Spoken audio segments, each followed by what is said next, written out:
कोविड-19 को लेकर पूरा देश इस वक्त लॉकडाउन है। लॉकडाउन के बीच आम इंसान अपने घरों में कैद है और काफ़ी ज़्यादा बोर भी हो रहा है।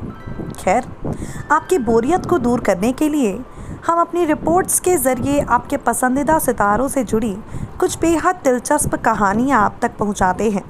और इस खास रिपोर्ट में आपसे दिलीप कुमार और मधुबाला की अधूरी प्रेम कहानी के तौर पर चर्चा करेंगे।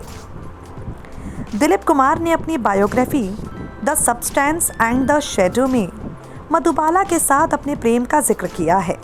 अपनी प्रेम कहानी में वो लिखते हैं, वो मधुबाला से एक एक्ट्रेस और एक औरत के तौर पर प्यार करते थे। मधुबाला के पिता के कारण इन दोनों की ये प्रेम कहानी बहुत ज़्यादा दिनों तक तो नहीं चल पाई। हालांकि उनकी छोटी बहन मधुर भूषण ने एक इंटरव्यू में इनकी प्रेम कहानी पर प्रकाश डालते हुए कई राज उजागर किए। मधुबाला की बहन मधुर बताती हैं, अब्बा को लगता था कि दिलीप उनसे उम्र में बड़े हैं। दिलीप कुमार ने आगे चलकर सायरा बानू से शादी कर ली। दिलीप साहब की शादी के बाद मधुबाला बीमार रहने लगी। ऐसे में मधुबाला ने दिलीप कुमार को संदेश भिजवाया कि उनसे मिलना चाहती हैं।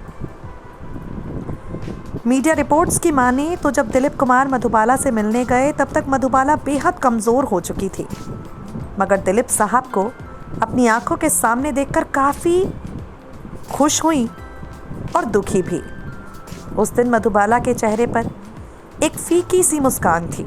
खूबसूरत मधुबाला का मुरझाया हुआ चेहरा देखकर दिलीप साहब को काफ़ी दुख हुआ। इनकी लव स्टोरी और इस अंतिम मुलाकात के बारे में रिपोर्ट्स में लिखा गया है, मधुबाला ने दिलीप साहब की आंखों में देखते हुए अंतिम अल्फाज ये कहे, मैं बहुत खुश हूँ कि हमारे शहज़ादे को उनकी शहज़ादी मिल गई। बता दें आपको, महज 36 साल की उम्र में मधुबाला का निधन हो गया। महज 36 साल की उम्र में मधुबाला ने इस दुनिया को अलविदा कह दिया और इस निधन से दिलीप साहब को बड़ा झटका लगा।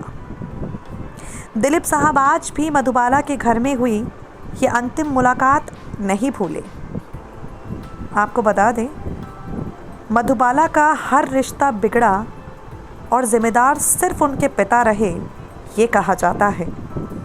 बताया जाता है कि दिलीप साहब से अलग होकर मधुबाला पूरी तरह से टूट चुकी थी और इसीलिए अंत में ज़िंदगी से जंग भी हार गई।